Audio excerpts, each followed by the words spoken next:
कहा जाता है कि यूं तो गम है ज्यादा, खुशियां बहुत है कम हम लोगों की जिंदगी में, लेकिन फिर भी ताली वही बाबा साहब के नाम पे बजाएंगे जिनके हाथों में यह दम। एक जोरदार ताली। धन्यवाद।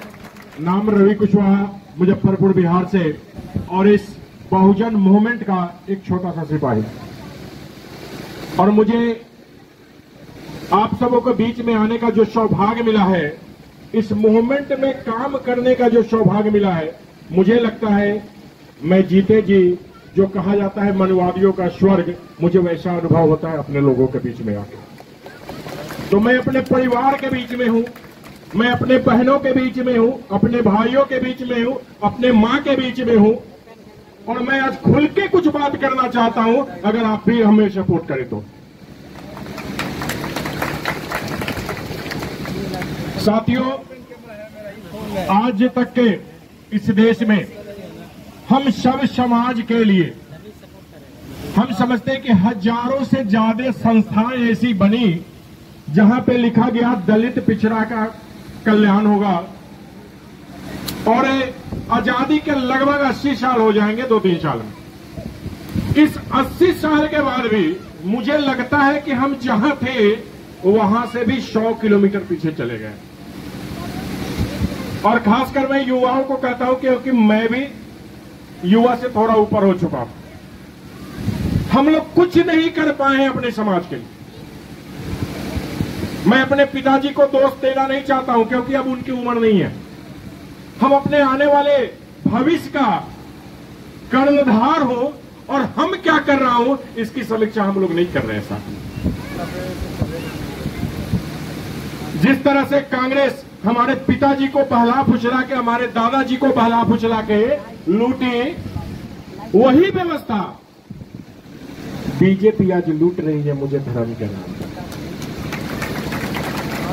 और बड़ा दर्द के साथ कहना पड़ता है कि मेरे ही समाज का एक मजबूत भाई 30 साल से बिहार के जमीन पे राज करता है, और फिर भी इस भाई का सहयोग हम हर तक करते हैं, लेकिन वो भाई ईमानदारी से भाईचारा मेरे साथ नहीं निभा रहा है। साथियों, ये बहुत ही दर्द की बात है, और यही कारण है कि हम दोस्ती तो चाहते हैं अपने भाइयों से, लेकिन बराबरी की दोस्ती चाहते हैं। गैर बराबरी को मिटाने के लिए ही आज दलित महापंचायत की जरूरत पड़ रही है साथियों। हम बिन पूछे मदद करते जा रहे हैं लालू जी नीतीश जी को, लेकिन क्या लालू जी नीतीश जी को समझ में नहीं आ रहा है हमारी दर्द को? आज 30 साल हो गए इनको भी देखते हुए, और 30 साल में आज भी हम वृद्धा पेंशन से लेकर ब्लॉक तक का गेट का चक्कर लगाते हुए आ रहे हैं। कारण क्या है?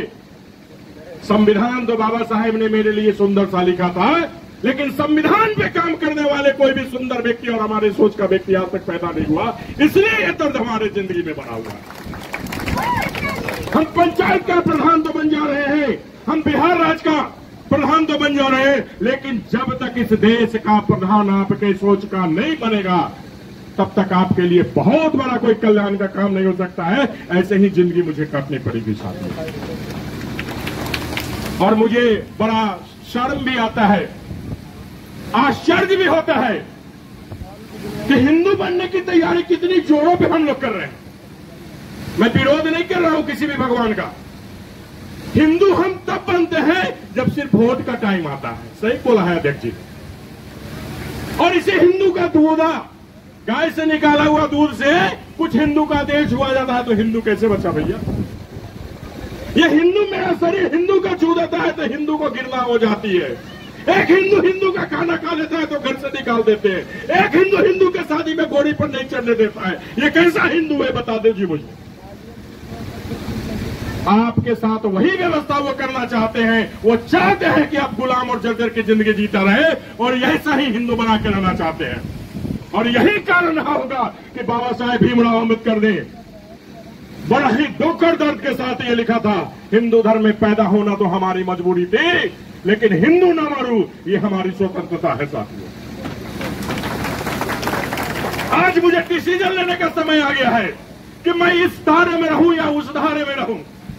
और हम लोग न इस धारे में है न उस धारे में है, दोनों के धारे के बीच में खड़ा होकर सोचते हैं कि जिधर मौका मिलेगा उधर काम करने। और यही कारण है कि हम न इधर के हैं न उधर के हैं, हमारी आबादी बिहार में 30% है, फिर भी हम अपने ही भाई के साथ जाके गिड़गिड़ाते हैं कि नीतीश जी मुझे महादलित बना दो, लालू जी मुझे तारी दे दो, जितना मांझी बाबा मुझे टैक्स फ्री कर दो।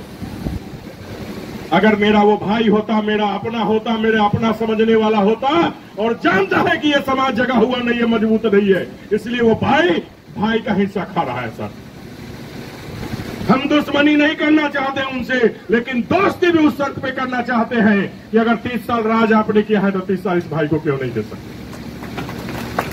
इस बिहार का मुख्यमंत्री एक दलित का बेटा क्यों नहीं हो सकता है? इस बिहार का मुख्यमंत्री एक मुस्लिम का बेटा क्यों नहीं हो सकता है? लेकिन मुझे तो सिखाया गया है बचपन से कि मियां के छूने से खराब हो जाता है। इतिहास गवाह है साहब, चाहे वो ज्योतिबा फूले रही हो, चाहे बाबा साहेब अम्बेडकर रहे हो, इतिहास गवाह है जब जब मुसलमानों ने आपका साथ दिया है, आपका ऊंचाई बहुत दूर तक लेके गया है और आपका इज्जत बचाने के लिए हमेशा ये मुस्लिम कौम आपके साथ कंधा से कंधा मिलाकर खड़ा रहा। इसी देश के जब हिंदुओं ने हिंदू बाबा साहेब को संसद में भेजने से रोका था तो साथ किसने दिया था? किसने दिया था? मुसलमानों ने दिया था। हमारे जब पढ़ने की व्यवस्था के लिए सावित्रीबाई फुले ने स्कूल खोलने का प्रयास किया तो इसी तथाकथित हिंदू ब्राह्मणों ने मुझे रोका था और इन्होंने मुझे मना किया था कि स्कूल नहीं जाने देंगे। सावित्रीबाई फुले जब पढ़ाने जाती थी तो उनके शरीर पर पैखाना तक फेंका जाता था। तो किसने रोका? हमारे ही लोगों ने मुझे रोका था।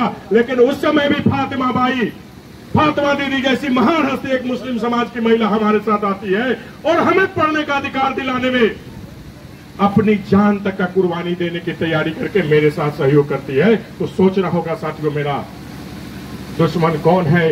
ये धार्मिक कथा कथित दुश्मन बना के हम पर राज करने वाले लोग। बड़ा आश्चर्य लगता है। इस्लाम में तो एक मैं समानता देखता हूं कि कोई व्यक्ति वहां पे बड़ा और छोटा नहीं होता है। मंदिर में हर व्यक्ति जाता है। कभी सुना नहीं हो कि मस्जिद में नमाज पढ़ने के लिए अफजल खान साहब ने जौहर आजाद साहब को धक्का देकर रोक दिया कि भैया आप नहीं आ सकते? हुआ है क्या? लेकिन हमारे यहां मंदिर में छूने के लिए भगवान भी खराब हो जा रहे हैं। बस सोचना है कि इस आजादी के 70 साल 80 साल के बाद भी अगर आपकी स्थिति ऐसी बनी हुई है, कारण एक ही है। मुझे बोलने में डर भी नहीं लग रहा है, शर्म भी नहीं लग रहा है। हम भी कुछ हद तक जिम्मेदार हैं क्योंकि हम कभी एक साथ नहीं होते हैं। हम अनेक अनेक टुकड़ों में बटे हुए हैं। इसी कारण वो मुझे विभाजित करके राज करते चले आ रहे थे।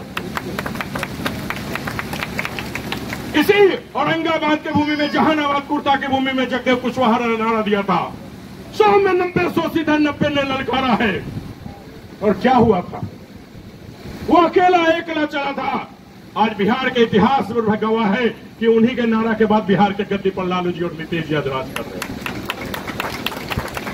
हमें अपने पूर्वजों से सीखना चाहिए। जब जब हमने मजबूत नारा दिया है, जब जब किसी मजबूत और ईमानदार साथी का हमने बात माना है, इतिहास बदल के रख दिया है साथियों। आज इतिहास गवाह है। मुझे गर्व होता है। मैं जानता हूं कि हम लोग जो काम कर रहे हैं इतिहास के पन्नों में कल लिखा जाएगा। यही चंद्रशेखर रावण आज हमारे बीच में एक मसीहा बन के आया है साथियों। मैं बनूं या ना बनूं कुछ, लेकिन मुझे गर्व होगा कि कल इतिहास लिखा जाएगा हम लोग का स्वर्णिम अक्षरों में कि हम लोग अपने समाज को जगाने का काम किए थे। और चंद्रशेखर भाई, मुझे विश्वास ही नहीं, पूर्ण विश्वास है आने वाले 10 साल में देश का पीएम वही बनेगा।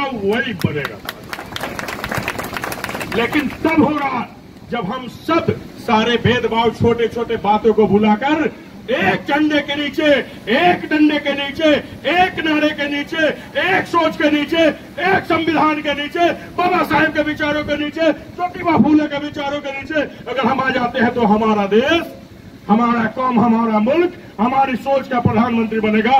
और मैं दावे के साथ कहता हूं साथियों, 1 साल के अंदर में आपकी मान प्रतिष्ठा नंबर 1 की हो जाएगी अगर ऐसा सोच का प्रधानमंत्री बनता है।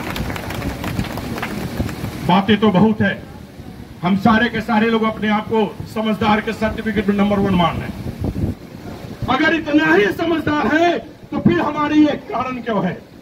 हमें समझदार वो लोग तथाकथित बना के रख रहे हैं और मुझे टीवी में, मोबाइल में, रेडियो में भिन्न भिन्न प्रकार के प्रचारों में, भिन्न भिन्न प्रकार के व्यवस्थाओं में मुझे उलझा के रखे हुए हैं और मेरे दिमाग को मेरे अपने से ही वो मुझे नहीं मिलने दे रहे।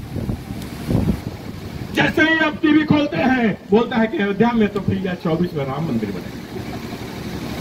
टीवी पे डिबेट कर रहे हैं तो अफजल खान को रवि कुशवाहा धक्का इसलिए मार रहा है कि भैया हिंदू मुसलमान है। मैं नाम किसी का नहीं लेना चाहता हूं, लेकिन बीजेपी के बड़े बड़े बेटाओं को मुस्लिम दामाद पसंद है। बीजेपी के बड़े बड़े नेताओं को मुस्लिम दामाद पसंद है, लेकिन हम अगर भाईचारा के साथ बैठे हैं तो उन्हें नागवार गुजर रही। वो रिश्तेदारी करने को तैयार है और हम तो सिर्फ भाईचारा की बात कर रहे हैं। देखो किस तरह से मुझे बहलाया जा रहा है कि एक मुसलमान के साथ बहुत ही जुल्म कर देना है, और वो क्या कर रहे हैं, अपने बेटी का हाथ चुप से किसी मुस्लिम को दे रहे हैं। तो उन्हें दिक्कत इसलिए नहीं हो रहा है कि वो मुस्लिम को जो है सो सत्ता पर बैठा दे रहे हैं साथियों, और ये मुसलमान आपको सत्ता पर बैठाने के लिए आया है। इन लोगों की इच्छा है कि आप लोग बिहार के शासन पे आए, और ऐसे को अगर हम साथ नहीं देंगे तो कल आने वाला आपका बच्चा आपको माफ नहीं करेगा, आपका भविष्य आपको माफ नहीं करेगा, आपके आने वाले पोते आपको माफ नहीं करेंगे। हर जनरेशन आपका ऐसे ही गुलाम होता चला जाएगा साथियों। एक मसीहा चल के आया है। बिहार की तकदीर और तस्वीर बनाने के लिए चंद्रशेखर आजाद रावण ने जौहर आजाद जी को चुना है कि जौहर आजाद जी जाइए हमारे समाज के बच्चों के बीच में, हमारे समाज की बहनों के बीच में, हमारे समाज के भाइयों के बीच में, हमारे समाज के माताओं के बीच में जाकर ये संदेश दीजिए कि समाज मेरा कमजोर नहीं है। हम भी आपके साथ हाथों में हाथ मिलाकर हम आपको मजबूत करने आए हैं, हम आपको सत्ता तक ले जाने के लिए आए हैं। इसके लिए जौहर आजाद साहब को हमने चुना है। और हम आज भी छोटे छोटे परेशानियों में लगे हुए हैं। मुझे तो गर्व होना चाहिए और इतिहास से सीख लेना चाहिए। जब जब मुस्लिमों ने मेरा साथ दिया है, मेरा झंडा हमेशा बुलंद हुआ। आज जौहर आजाद जी को बाबा साहेब के प्रतिमा पर जय भीम बोलने में शर्म नहीं लगा, लेकिन फेसबुक पर, ट्विटर पर, यूट्यूब पर देखते होइएगा, जैसे ही आप जय भीम लिखते होइएगा, आपके अपने साथ रहने वाले को कितना दुख होता है। ऐसा लग जाता है कि उनको हम मां बहन की गाली बक रहे हैं। ऐसा लगता है कि हमको इस दुनिया में रहने का अधिकार नहीं है। हम जय भीम में लिखते हैं, उनको जलना शुरू हो जाता है। तो मेरा अपना नहीं हो सकता, इस बात को आपको स्वीकारना पड़ेगा साथियों। और समय बहुत ही कम है, क्योंकि मुझे भी यहां से पटना और मुजफ्फरपुर जाना है। एक शायरी के साथ अपनी बात को समाप्त करूंगा कि मुझे डरने की जरूरत नहीं है, मुझे डरने की जरूरत नहीं है, मुझे चिंता करने की जरूरत नहीं है। कारण चंद्रशेखर आजाद रावण जैसे लोग आपके साथ खड़े हैं। रख हौसला, ये चंद्रशेखर रावण जी आपके लिए संदेश भेजे हैं। अफजल खान जी, ज्योति भाई जी और प्रदेश अध्यक्ष जौहर आजाद साहब बोल रहे हैं, रख हौसला, वो मंजर भी आएगा, प्यासे के पास चल के समंदर भी आएगा। रख हौसला, डरने की जरूरत नहीं है। अगर आपकी जान को देने को भी मेरी जरूरत पड़ी तो 12 बजे रात को भी ये आर्मी के लोग आपके साथ आ जाएंगे। और थक कर ना बैठिए मंजिल के मुसाफिर, क्योंकि हम लोग थकने को तैयार नहीं, हम लोग रुकने को तैयार नहीं, हम लोग झुकने को तैयार नहीं है, हम लोग टूटने को तैयार नहीं है। इसलिए आपको भी बोल रहा हूं कि थक कर ना बैठिए मंजिल के मुसाफिर, मंजिल भी मिलेगी और देश का प्रधानमंत्री भी चंद्रशेखर आजाद आएगा। बहुत बहुत धन्यवाद। जय भीम, जय भारत, जय संविधान। साथियों, नेशनल जनमंच को सब्सक्राइब करें, साथ ही बेल आइकन की घंटी को बजाएं।